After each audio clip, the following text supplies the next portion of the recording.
আমার জীবন থেকে মনে হচ্ছে যে মৃত্যু দুর্ঘটনায় ঘটছে, বারবার বেঁচে যাচ্ছি।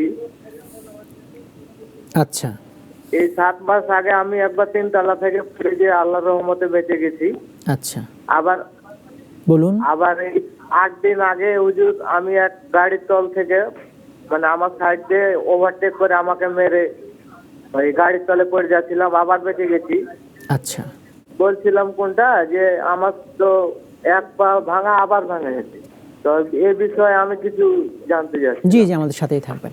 মুহতারাম, উনি দুর্ঘটনায় পড়ছেন, বারবার বেঁচে যাচ্ছেন। জি জি।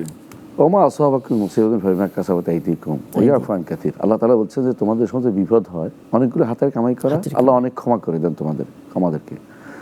ঈমানদার যদি আপনি হন, আপনি এটা বিশ্বাস রাখবেন যে আপনার প্রত্যেকটি কর্মকাণ্ড আগে থেকে লিখিত। তাকদীরে আপনার লেখা আছে এটা হবে, এবং তাকদীরে লেখা আছে আপনি বেঁচেও যাবেন।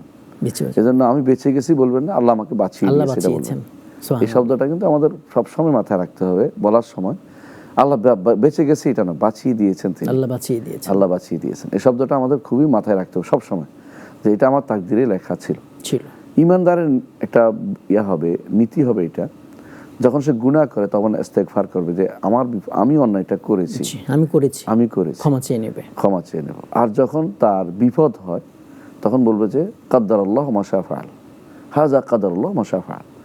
আল্লাহ এটা আমার তাকদীরে লিখেছেন, আল্লাহ যা ইচ্ছা করেছেন, আমি আল্লাহর কথার বাইরে যাব না।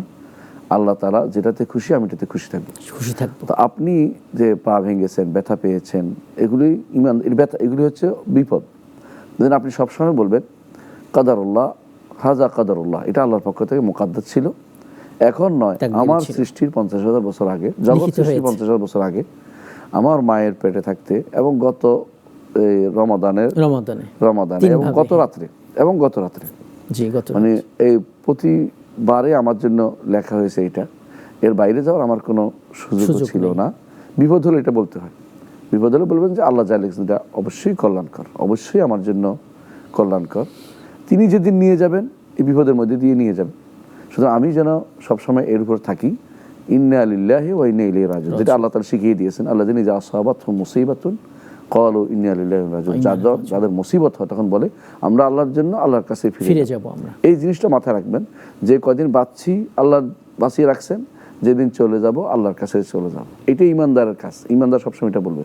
তা আপনিও এটা মনে করবেন, বিপদ আপদ দেয় আল্লাহ তাআলা, আবার তিনি উদ্ধার করেন। আপনাকে সাবধান করার জন্য আপনি আল্লাহর কাছে ফিরে আসেন কিনা, আপনি স্মরণ করেন কিনা যে আমি যে চলে যেতে পারতাম, আমার বন্ধুরা অনেকেই মরে গেছে, আমি এখনো জীবিত আছি। আল্লাহ তাআলা আমাকেও নিতে পারেন, আমার বন্ধুদের জন্য আমাকে দিয়ে আল্লাহ আমার বন্ধুকে হেদায়েত দিতে পারেন। অনেক মানুষ মরে যায়, আরেকজন তাকে দেখে হেদায়েত নসিব হয় যে আমার বন্ধু মরে গেল আমার চোখের সামনে। তো এরকম আপনিও এটা থেকে শিক্ষা নিতে পারেন যে আল্লাহ তাআলা আমাকে বারবার বাঁচিয়ে দিচ্ছেন যেন আমি ইবাদত করি, আল্লাহর ইবাদত করে যাই, আমি যেন আল্লাহর নির্দেশনার বাইরে না ফিরে আসি। এটা বারবার আপনি চিন্তা ভাবনা করবেন।